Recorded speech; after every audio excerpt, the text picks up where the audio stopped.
Hello, welcome to my YouTube channel. അപ്പോൾ നമ്മൾ start ചെയ്യാൻ പോവാണ്. കഴിഞ്ഞ ക്ലാസ്സിൽ നമ്മൾ ഡീപ്പ് ട്രാൻസിഷൻ എലമെൻസിനെ കുറിച്ച് കുറച്ച് ഡിസ്കസ് ചെയ്തിട്ടുണ്ട്. കാര്യമായിട്ടൊന്നും ഇത് പറയുന്നില്ല. നിങ്ങളുടെ ടെക്സ്റ്റിൽ സിമ്പിളാണ്. ട്രാൻസിഷൻ എലമെൻസ് എന്ന് പറഞ്ഞു കഴിഞ്ഞാൽ എന്തൊക്കെയാണെന്ന് ഞാൻ പറഞ്ഞു. അതിൽ ഫോക്കസ് ചെയ്യേണ്ട കാര്യങ്ങളും പറഞ്ഞിട്ടുണ്ടായിരുന്നു. ഇനി ഫോർത്ത് ട്രാൻസിഷൻ സീരീസ് ആണ് ആക്ടീനിയം, റുദർഫോർഡിയം, ഡുബ്നീയം, അതുപോലെ സിബോഗിയം, ബൊഹ്റിയം, അതുപോലെ തന്നെ ഹാസിയം, മിറ്റനോറിയം, പിന്നെ ഡംസ്റ്റിഡിയം, റെൻഡേഡിയം ആൻഡ് കോപ്പർനിഷ്യം. അത്രയൊന്നും അറിയേണ്ട ആവശ്യമില്ല. ഇതിനെക്കുറിച്ച് ഡീറ്റെയിൽഡ് ആയിട്ടൊന്നും അറിയേണ്ട. നിങ്ങൾക്ക് നമ്മൾ ഇനി നെക്സ്റ്റ് പാർട്ടിലോട്ട് പോവുകയാണ്. നമുക്കറിയാം ഇലക്ട്രോൺസ് ആദ്യം നമ്മൾ ചെറുപ്പം മുതലേ കേട്ടുകൊണ്ടിരിക്കുന്നതാണ്. ഇലക്ട്രോൺസ് ആദ്യം പോകുന്നത് എസിലോട്ട്, പിന്നെ പിയിലോട്ട്, പിന്നെ ഡിയിലോട്ട്, പിന്നെ എഫിലോട്ട്. അതാണല്ലോ നമ്മൾ കേൾക്കാറില്ലേ. നമ്മൾ ഓൾറെഡി പഠിച്ചിട്ടുണ്ട്. Penetration of the inner electron core influence the radial distribution function of orbitals. അതായത് ഓർബിറ്റൽസിൻ്റെ റേഡിയൽ ഡിസ്ട്രിബ്യൂഷൻ ഫംഗ്ഷനെ എന്തിനു ചെയ്യുന്നത്, ഇൻഫ്ലുവൻസ് ചെയ്യുന്ന അല്ലെങ്കിൽ ഡിപ്പെൻഡ് ചെയ്യുന്നുണ്ട് ഇന്നർ ഇലക്ട്രോണിനെ പെനിട്രേറ്റ് അല്ലെങ്കിൽ ഇലക്ട്രോൺ പെനിട്രേറ്റ് ചെയ്യുന്നത് എന്തിനെ ഡിപ്പെൻഡ് ചെയ്യുന്നുണ്ട്, radial distribution functions of the various orbital. പല ഓർബിറ്റൽസിൻ്റെയും റേഡിയലിലെ അതെങ്ങനെയാണ് ഡിസ്ട്രിബ്യൂട്ട് ചെയ്തിട്ടുള്ളത് അതിനെ ഡിപ്പെൻഡ് ചെയ്യുന്നുണ്ട്. We already know the extent of penetration.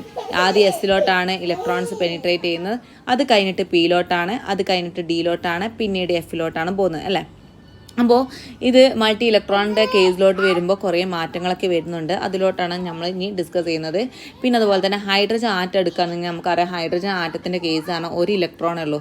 അത് ഏത് ഓർബിറ്റിൽ എടുത്താൽ 1s എടുത്താലും 2s എടുത്താലും 2p എടുത്തു കഴിഞ്ഞാലും ഇനി 3s എടുത്താലും 3p എടുത്താലും എന്തെടുത്ത് കഴിഞ്ഞ് കഴിഞ്ഞാൽ എല്ലാത്തിൻ്റെ എനർജി എന്താണ്, സെയിം ആണ്. എല്ലാ ഓർബിറ്റലിൻ്റെയും എനർജി എന്താണ്, സെയിം ആണ്. കാരണം ഹൈഡ്രജനിൽ ഒരു ഇലക്ട്രോണേ ഉള്ളൂ. അതുകൊണ്ടാണ് അതിൻ്റെ ഹൈഡ്രജൻ ആറ്റത്തിനാണെങ്കിൽ ഏതെടുത്ത് കഴിഞ്ഞാൽ പ്രിൻസിപ്പൽ ഷെല്ല് ഏത് സബ് ഷെല്ല് എടുത്തു കഴിഞ്ഞ് കഴിഞ്ഞാലും എല്ലാത്തിനും ഒരേ എനർജിയാണ്. പക്ഷേ മൾട്ടി ഇലക്ട്രോൺ അതായത് ഹൈഡ്രജൻ കഴിഞ്ഞിട്ടുള്ള ബാക്കി ഇലക്ട്രോണിൻ്റെ കേസ് അങ്ങനെയാണോ? അല്ല. കാരണം എന്താ, ഹൈഡ്രജൻ ഒരു ഇലക്ട്രോൺ ഉള്ളൂ. അതുകൊണ്ടാണ് ഈ ഒരു കൺസിഡറേഷൻ നമ്മൾ കൊടുത്തിട്ടുള്ളത്. പക്ഷേ നമ്മൾ കോംപ്ലക്സ് ആയിട്ടുള്ള ആറ്റംസ് അല്ലെങ്കിൽ കോംപ്ലക്സ് ആറ്റംസ് അല്ലെങ്കിൽ മൾട്ടി ഇലക്ട്രോണുകൾ വരുന്ന ആറ്റംസ് എടുക്കുമ്പോൾ ഇങ്ങനെയല്ല വരുന്നത്. അതിൽ കുറേ മാറ്റങ്ങൾ വരുന്നുണ്ട്. ആദ്യം ഇലക്ട്രോൺസ് എൻ്റർ ചെയ്യുന്നത് NS ഓർബിറ്റലിലോട്ടായിരിക്കും. NS ഓർബിറ്റലിലോട്ടാണ് ആദ്യം എന്ത് എൻ്റർ ചെയ്യുന്നത്, ഇലക്ട്രോൺസ് എൻ്റർ ചെയ്യുന്നത്. അത് കഴിഞ്ഞിട്ടാണ് പിന്നെ അങ്ങനെ പോകും അല്ലേ. അപ്പോൾ നമ്മൾ NS ഓർബിറ്റലിലോട്ടാണ് ആദ്യം ഇലക്ട്രോൺസ് എൻ്റർ ചെയ്യുന്നത് നമ്മൾ പറഞ്ഞു. നമുക്ക് മൾട്ടി ഇലക്ട്രോണിൻ്റെ കേസ് എടുക്കുമ്പോൾ 4s ഓർബിറ്റലിൽ നിന്ന് പറഞ്ഞു കഴിഞ്ഞാൽ എനർജി കുറവാണ് ആരേക്കാളും, 3D ഓർബിറ്റലിനേക്കാളും. 4s ഓർബിറ്റലിന് എനർജി കുറവാണ് ആരേക്കാളും, 3D ഓർബിറ്റലിനേക്കാളും. അങ്ങനെ പക്ഷേ സിറ്റുവേഷൻ ചേഞ്ച് ചെയ്തുകൊണ്ടേയിരിക്കും. എങ്ങനെ, നമ്മളൊരു മൾട്ടി ഇലക്ട്രോണിൻ്റെ കേസ് ആദ്യം എടുക്കുമ്പോൾ 4s ഓർബിറ്റലായിരിക്കും ആദ്യം ലോവസ്റ്റ് എനർജിയിൽ നിൽക്കുന്നത്. ആദ്യം ലോവസ്റ്റ് എനർജിയിൽ നിൽക്കുന്നത് 4s ഓർബിറ്റലായിരിക്കും. അത് കഴിഞ്ഞിട്ടാണ് 3D ഓർബിറ്റലിൽ നിൽക്കുന്നത്. 3D ഓർബിറ്റലിന് എനർജി കൂടുതലായിരിക്കും. പക്ഷേ സിറ്റുവേഷൻ മാറിക്കൊണ്ടിരിക്കും. എപ്പോൾ 3Dയിൽ ഇലക്ട്രോൺസ് ആഡ് ചെയ്യാൻ തുടങ്ങുമ്പോൾ. 4sൽ ഇലക്ട്രോൺസ് ആദ്യം നമ്മൾ ആഡ് ചെയ്യും. കാരണം എന്താ, മൾട്ടി ഇലക്ട്രോണിൻ്റെ കേസ് വരെ നമ്മൾ ആ ഇലക്ട്രോൺസ് ആഡ് ചെയ്യുന്നത് വരെ എന്താണ്, 4sനാണ് ഇലക്ട്രോൺസ് എനർജി കുറവ്. പക്ഷെ 3Dയിൽ ഇലക്ട്രോൺസ് ആഡ് ചെയ്ത് കഴിഞ്ഞ് കഴിഞ്ഞാൽ അതിലൊരു ചെറിയ മാറ്റം വരുന്നുണ്ട്. അതാണ് ഇനി നമ്മൾ ഡിസ്കസ് ചെയ്യാൻ പോകുന്നത്. അതിൻ്റെ സിറ്റുവേഷൻ മാറുന്നുണ്ട്. അതെങ്ങനെയാണ് സിറ്റുവേഷൻ മാറുന്നത് എന്നുള്ളതാണ് നമ്മൾ നോക്കുന്നത്. അതിൽ നമ്മൾ അതിൻ്റെ നമ്മൾ ഈ ഒരു ഗ്രാഫിക്കൽ റെപ്രസെൻറ്റേഷൻ നിങ്ങൾ നോക്കിയാൽ മനസ്സിലാവും. It is the radial distribution of the 3D and 4s atomic orbitals in hydrogen atom. Hydrogen ആറ്റത്തിൻ്റെ 3Dയിലും 4s അറ്റോമിക് ഓർബിറ്റലിൻ്റെ റേഡിയൽ ഡിസ്ട്രിബ്യൂഷനെ കുറിച്ചാണ് ഇത് ഡിസ്കസ് ചെയ്തിട്ടുള്ളത്. ആർഗണ് ശേഷം പൊട്ടാഷ്യം, കാൽഷ്യം ഒക്കെ എടുക്കുകയാണെങ്കിൽ ആദ്യം ഇലക്ട്രോൺസ് എൻ്റർ ചെയ്യുന്നത് എവിടെ ആയിരിക്കും, 4sലായിരിക്കും. എന്നിട്ടാണ് എന്തിലോട്ട് പോകുന്നത്, 3Dയിലോട്ട് പോകുന്നത്. നമ്മൾ അതിൻ്റെ ഇലക്ട്രോണിക് കോൺഫിഗറേഷനൊക്കെ നമ്മൾ എഴുതും. ഓക്കെ, 3Dയിൽ ഇലക്ട്രോൺസ് ആഡ് ചെയ്തതിന് ശേഷം ഇലക്ട്രോൺസ് ആഡ് ചെയ്ത് ആഫ്റ്റർ ഫേർദർ 3Dയിൽ ഇലക്ട്രോൺസ് ആഡ് ചെയ്യുന്നത് വരെ 4sനാണ് എനർജി കുറവ്. പക്ഷേ 3Dയിൽ ഇലക്ട്രോൺസ് ആഡ് ചെയ്തതിന് ശേഷം ചെയ്ത് കഴിഞ്ഞ് കഴിഞ്ഞാൽ 3Dയുടെ എനർജി അങ്ങനെ എന്ത് ചെയ്യും, കുറയും. 3Dയുടെ എനർജി കുറയും, 4sനേക്കാൾ പെട്ടെന്ന് അങ്ങ് കുറയും. ഓക്കെ, അതിനുള്ള കാരണം എന്ന് പറഞ്ഞു കഴിഞ്ഞാൽ 3Dക്ക് ഇലക്ട്രോൺസിന് എന്ത് ചെയ്യും, എഫക്റ്റീവ് ന്യൂക്ലിയർ ചാർജ് നന്നായിട്ട് എക്സ്പീരിയൻസ് ചെയ്യും. Just because of 3D electron experience more effective ന്യൂക്ലിയസിൽ നിന്നുള്ള ചാർജ് കൂടുതൽ എക്സ്പീരിയൻസ് ചെയ്യുന്നത് ആർക്കായിരിക്കും, 3Dയിലാണ്. ആ റീസൺ കൊണ്ട്, ആ ഒരു കാരണം കൊണ്ട് ഇലക്ട്രോൺസ് ആഡ് ചെയ്തതിന് ശേഷം 3Dയിൽ ഇലക്ട്രോൺസ് വന്നു തുടങ്ങിയതിന് ശേഷം 3Dയുടെ ഓർബിറ്റൽസിൻ്റെ എനർജി എന്ത് ചെയ്യും, 4sനേക്കാളും കുറഞ്ഞു വരും. ഇലക്ട്രോൺസ് ആഡ് ചെയ്യുന്നത് വരെ 4sനാണ് എനർജി കൂടുതൽ. പക്ഷേ വൺസ് ഇലക്ട്രോൺസ് ആഡ് ചെയ്തതിന് ശേഷം എന്തായിരിക്കും, 4sന് 4sനല്ല 3Dയുടെ ഓർബിറ്റൽസിലെ എനർജി എന്ത് ചെയ്യും, കുറഞ്ഞുകൊണ്ടിരിക്കും. ഓക്കെ, നമ്മൾ പറഞ്ഞു ബിഗിനിങ്ങിൽ നമ്മൾ എങ്ങനെയായിരുന്നു ഫോറസ് ഓർബിറ്റലിനാണ് എനർജി കുറവ്. ബിഗിനിങ്ങിൽ നോക്കിയാൽ മതി, നമുക്ക് ഇതിൻ്റെ ഒരു ഈ സ്ട്രക്ചർ തന്നെ നിങ്ങൾക്ക് ഈ ഒരു ഡിസ്ട്രിബ്യൂഷനിൽ നിന്ന് നോക്കിയാൽ മനസ്സിലാവും 3D ഫോറസിൻ്റെ എനർജി എന്തായിരിക്കും, കുറവായിരിക്കും.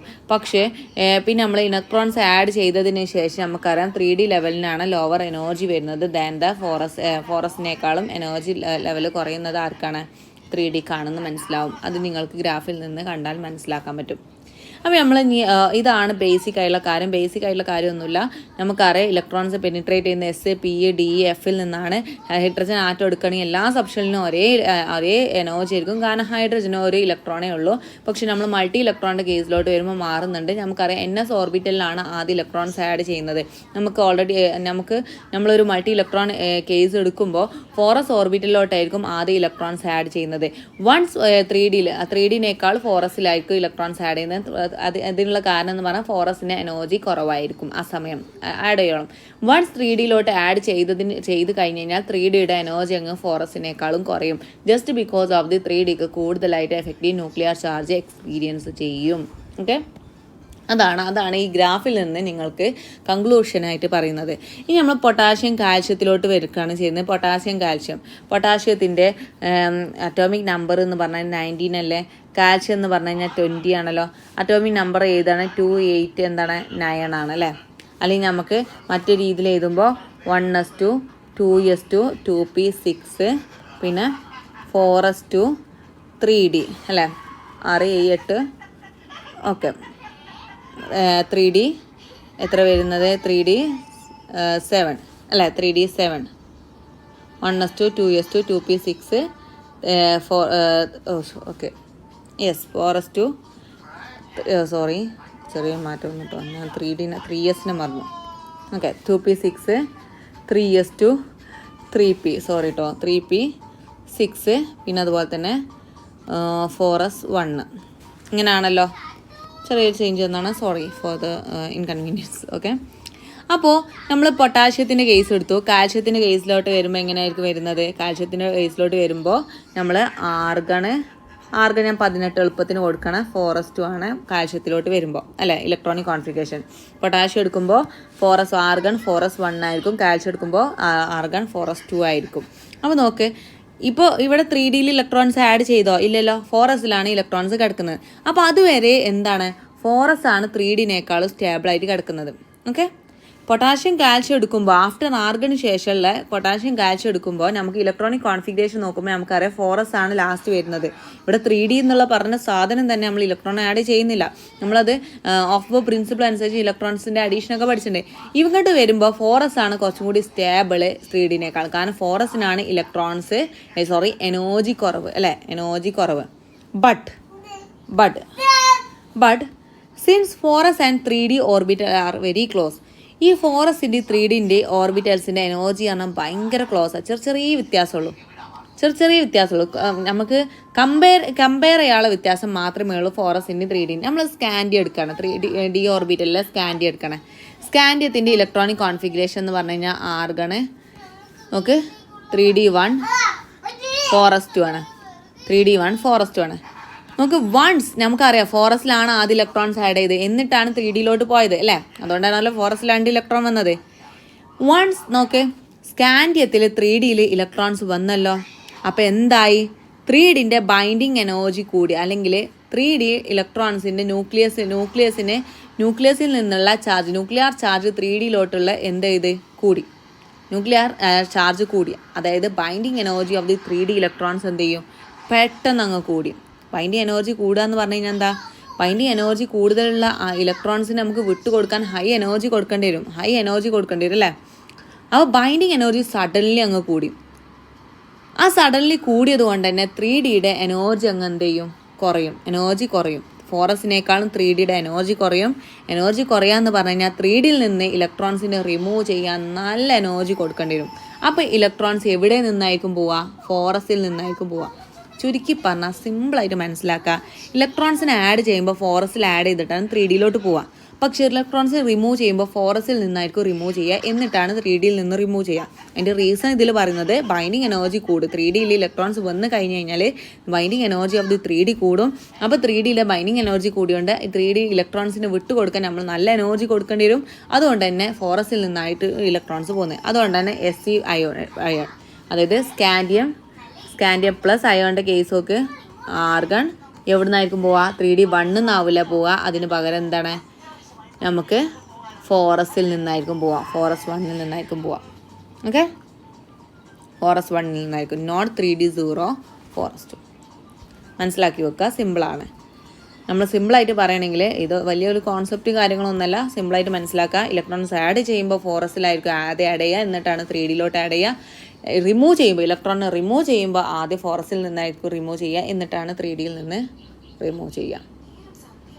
ജസ്റ്റ് അതേപോലെ ആഡ് ചെയ്ത അതിൽ നിന്നാണ് ആദ്യം റിമൂവ് ചെയ്യുന്നതും അതിൽ നിന്ന് തന്നെയാണ് ആദ്യം റിമൂവ് ചെയ്യുന്നത്. ഇനി സിങ്കിൻ്റെ ഇലക്ട്രോണിക് കോൺഫിഗറേഷൻ നമുക്കറിയാം 30 ആണ്. ആർഗൺ ഫോറസ് 2 3D 10 ആണ് സിങ്കിൻ്റെ ഇലക്ട്രോണിക് കോൺഫിഗറേഷൻ എന്ന് പറയുന്നത് അല്ലേ. സിങ്കിൻ്റെ ഇലക്ട്രോണിക് കോൺഫിഗറേഷൻ എന്ന് പറയുന്നത് എന്താണ്? ഫോറസ് 2 3D 10 ആണ്. നമുക്കറിയാം സിങ്ക് എന്ന് പറഞ്ഞാൽ സ്യൂഡോ ട്രാൻസിഷൻ എലമെൻറ്റ്സ് ആണ്. കാരണം ഫുള്ളി ഫിൽഡ് ആൻഡ് ട്രാൻസി എലമെൻറ്റ്സ് ആ പേര് കൊടുക്കണം എന്നുണ്ടെങ്കിൽ തന്നെ ഡി ഓർബിറ്റൽ പാർഷ്യലി ഫിൽഡ് ആയിട്ടുള്ള ഡി ഓർബിറ്റലായിരിക്കും. അത് ഫുള്ളി ഫിൽഡ് ആയതുകൊണ്ട് തന്നെ ഇതിനെ സ്യൂഡോ ട്രാൻസിഷൻ എലമെൻറ്റ്സ് എന്ന് പറയും അല്ലേ. അപ്പോൾ നമുക്ക് നെക്സ്റ്റ് അവൈലബിൾ ആയിട്ടുള്ള ഓർബിറ്റൽ, കാരണം 3D കിട്ടി, 3D 10 ആയി. അടുത്ത അവൈലബിൾ ആയിട്ടുള്ള ഓർബിറ്റൽ എന്ന് പറഞ്ഞാൽ 4p ആണ് അല്ലേ. 4pയിൽ മാക്സിമം 6 ഇലക്ട്രോൺസ് ഉള്ളത്. ആ മാക്സിമം 6 ഇലക്ട്രോൺസ് നമ്മൾ റെഗുലറായിട്ട് നമ്മളങ്ങ് ആഡ് ചെയ്യും, സാധാരണ പോലെ തന്നെ ആഡ് ചെയ്യും. അത് ആഡ് ചെയ്ത് കഴിഞ്ഞാൽ നമുക്ക് ആര് കിട്ടും? ക്രിപ്റ്റോൺ എന്നുള്ള എലമെൻറ്റ് കിട്ടും. അതാണ് ക്രിപ്റ്റോൺ. ക്രിപ്റ്റോണിൻ്റെ ഇലക്ട്രോണിക് കോൺഫിഗറേഷൻ എന്ന് പറഞ്ഞാൽ 3D 10 ഫോറസ് 2 4p6. അതിനുശേഷം എങ്ങോട്ടാണ് ഓർബിറ്റലിലെ ഇലക്ട്രോൺസ് പോവുക? അതായത് 3D 10 കഴിഞ്ഞിട്ട് നേരെ 4p തന്നെയാണ് ഇലക്ട്രോൺസ് ആഡ് ചെയ്യുന്നത്. നോർമലി 3D 10 കഴിഞ്ഞിട്ട് 4p തന്നെയാണ് ഇലക്ട്രോൺസ്. പക്ഷേ 4p കഴിഞ്ഞ ശേഷം ആറ്റോമിക് നമ്പർ കൂടിക്കൊണ്ടിരിക്കുമല്ലോ. 4p കഴിഞ്ഞ ശേഷം എവിടേക്കാണ് ആദ്യം ഇലക്ട്രോൺസ് ആഡ് ചെയ്യുക? 4Dയിലോട്ടാണോ 5sലോട്ടാണോ 5pയിലോട്ടാണോ? 4Dയിലോട്ടാണോ 5sലോട്ടാണോ 5pയിലോട്ടാണോ? അവിടെയാണ് നമ്മുടെ ക്വസ്റ്റ്യൻ വരുന്നത്. ഒരു കാര്യം മനസ്സിലാക്കുക, 4Dക്ക് എനർജി ഹയർ എനർജിയാണ് എന്തിനേക്കാളും 5sനേക്കാളും 5pനേക്കാളും. 4Dക്ക് ഹയർ എനർജി കൂടുതലാണ് എന്തിനേക്കാളും 5sനേക്കാളും 5pനേക്കാളും. എന്തിനേക്കാളും കൂടുതലാണ്? 5sനേക്കാളും 5pനേക്കാളും. ഓക്കെ, അപ്പോൾ നമ്മൾ എടുക്കുകയാണെങ്കിൽ യുറ്റർബി എടുക്കുകയാണ്, സെക്കൻഡ് ട്രാൻസിഷൻ സീരീസ് ആയിട്ടുള്ള യുറ്റർബി എടുക്കുകയാണെങ്കിൽ അതിൻ്റെ ഇലക്ട്രോണിക് കോൺഫിഗറേഷൻ എന്ന് പറഞ്ഞാൽ ക്രിപ്റ്റോൺ 4D1 5s2 ആണ്. 4D1 5s2 ആണ്. അത് 5sലോട്ടാണ് ഇലക്ട്രോൺസ് വന്നിട്ടുള്ളത്, എന്നിട്ടാണ് 4Dയിലോട്ട് വന്നിട്ടുള്ളത്. പിന്നെ അതുപോലെ തന്നെ AG എടുത്ത് നോക്ക്, സിൽവർ എടുത്ത് നോക്കും, അവിടെയും അതന്നെ കേസ്. ആദ്യം എന്താണ്? 4D 10 5s1. 4D 10 വരാനുള്ള കാരണം ഞാൻ പറഞ്ഞിട്ടുണ്ടായിരുന്നു, ഡി ഓർബിറ്റൽ ഫുള്ളി ഫിൽഡും ഹാഫ് ഫിൽഡ് ആകുമ്പോഴാണ് കുറച്ചും കൂടി സ്റ്റേബിൾ ആയിട്ട്. ഇപ്പോൾ 4D 9 ഒക്കെ ആയി ഫോറസ് 2 4D 9 ഒക്കെ ആയി കഴിഞ്ഞാൽ നമ്മൾ 4D 10 ഫോറസ് 1 എന്നാണ് എഴുതുക കേട്ടോ. നമ്മൾ കാഡ്മിയം എടുത്ത് നോക്കുകയാണെങ്കിൽ 4D 10 5s2 ആണ് കാഡ്മിയത്തിൻ്റെ ഇലക്ട്രോണിക് കോൺഫിഗറേഷൻ എന്ന് പറയുന്നത്. ഓക്കെ, ഇനി പിന്നെ സീനോണിലോട്ട് പോകും. സീനോണിൻ്റെ ഇലക്ട്രോണിക് കോൺഫിഗറേഷൻ എന്താക്കുന്നത്? ഓക്കെ, ഇതൊന്നും വല്ലാണ്ട് നിങ്ങൾ ശ്രദ്ധിക്കേണ്ട. നിങ്ങൾക്ക് ഇതിൻ്റെ ഒരു കോൺസെപ്റ്റ് മനസ്സിലായി കഴിഞ്ഞാൽ നിങ്ങൾക്ക് അങ്ങോട്ട് പോകാൻ എളുപ്പമാണ്. ഇത്രയുള്ളൂ പറയുന്നത്. ആദ്യം നമ്മൾ 4p വരെ കറക്റ്റാണ്, പക്ഷെ അതിന് ശേഷം ആദ്യം 5sലോട്ടാണ് ഇലക്ട്രോൺസ് ആഡ് ചെയ്യുന്നത്, എന്നിട്ടാണ് എന്തിലോട്ട് ആഡ് ചെയ്യുന്നത്? 4Dയിലോട്ട് ഇലക്ട്രോൺസ് ആഡ് ചെയ്യുന്നത്, എന്നിട്ട് പിന്നെ 5pയിലോട്ട്. ഓക്കെ, 5pയിലോട്ട് 5sലോട്ട് ആഡ് ചെയ്യും, പിന്നെ 4D, പിന്നെ 5p, അങ്ങനെയാണ് ആഡ് ചെയ്യുക. ഓക്കെ, ഇനി variation of the energies of the atomic orbital against increase now you will notice Z = 50 energy of the. Okay, നമുക്ക് അതായത് അറ്റോമിക് നമ്പർ 50 ആയതിനു ശേഷം നമ്മൾ നോക്കിക്കഴിഞ്ഞ് കഴിഞ്ഞാൽ അറ്റോമിക് ഓർബിറ്റൽ ഭയങ്കര കോംപ്ലിക്കേറ്റഡ് ആയിട്ട് ഇരിക്കണം. അതിൻ്റെ എനർജി ഭയങ്കര കോംപ്ലിക്കേറ്റഡാണ്. ഓക്കെ, അതാണ് ഈ ഒരു കാര്യം പറയുന്നത്. ഇനി നമ്മൾ 6s ഓർബിറ്റൽ ഫില്ല് ചെയ്തതിന് ശേഷം 2 ഇലക്ട്രോൺ ഫില്ല് ചെയ്തതിന് ശേഷം പിന്നെ കോംപ്ലിക്കേറ്റഡ് ആവുന്നുണ്ട്. അതെന്താണെന്നാണ് ഇനി നമ്മൾ നോക്കുന്നത്. അതാണ് ഇനി ഡിസ്കസ് ചെയ്യുന്നത്. നമ്മൾ തേർഡ് ട്രാൻസിഷൻ സീരീസ് എടുക്കുക. നമ്മൾ തേർഡ് ട്രാൻസിഷൻ സീരീസ് എടുക്കുന്നത് നമുക്കറിയാം. തേർഡ് ട്രാൻസിഷൻ സീരീസിൽ എന്താണെന്ന് തൊട്ടാണ് തുടങ്ങുന്നത് അല്ലേ. ലാസ്റ്റ് ഇലക്ട്രോൺസ് എൻ്റർ ചെയ്യുന്നത് 5D ഓർബിറ്റലിലോട്ടാണ്. എങ്ങോട്ടാണ്? 5D ഓർബിറ്റലിലോട്ടാണ്.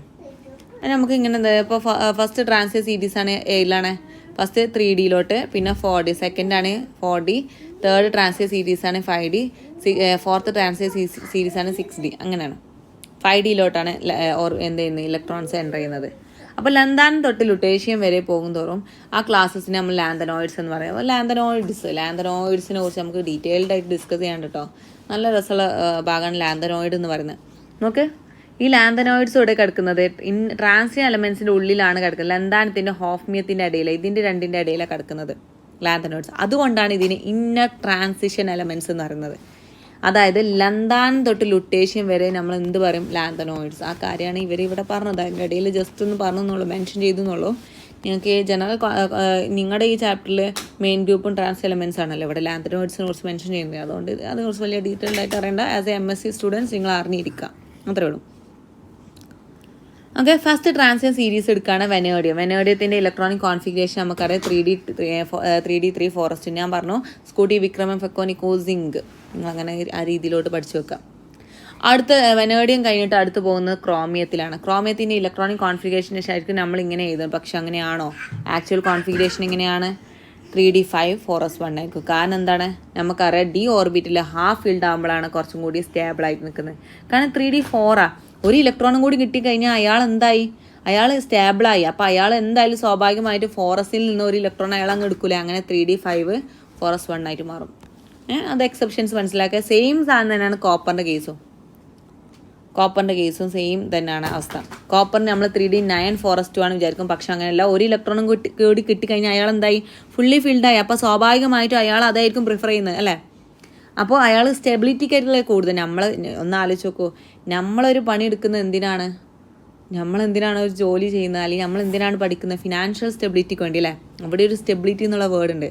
അപ്പോൾ അതേപോലെ തന്നെയാണ് എല്ലാവരും സ്റ്റെബിലിറ്റിക്ക് വേണ്ടിയിട്ടാണ്. കെമിക്കൽ റിയാക്ഷൻസ് നടക്കുന്ന സ്റ്റെബിലിറ്റിക്ക് വേണ്ടിയിട്ടാണ്. എലമെൻറ്റ്സ് റിയാക്ട് ചെയ്യുന്ന സ്റ്റെബിലിറ്റിക്ക് വേണ്ടിയിട്ട്. അവർക്ക് സ്റ്റെബിലിറ്റിയാണ് അവിടെ വേണ്ടത്, അവർക്ക് വേറെ ഒന്നുമല്ല വേണ്ടത്. അതിന് വേണ്ടിയിട്ടാണ് അവർ ശ്രമിക്കുന്നത്.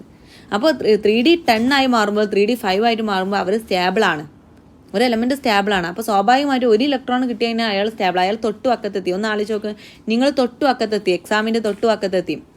അല്ലെങ്കിൽ ഒരു മാർക്കിന് വേണ്ടിയിട്ട് നിങ്ങൾ ഒരു മാർക്കും കൂടി കിട്ടി കഴിഞ്ഞാൽ നിങ്ങൾക്ക് ഫുൾ A+ കിട്ടി എന്നൊക്കെ പറഞ്ഞു കഴിഞ്ഞാൽ നമ്മൾ സ്വാഭാവികമായിട്ടും ആ ഒരു മാർക്കിന് വേണ്ടി നിങ്ങൾ എന്ത് ചെയ്യും? പോരാടൂല.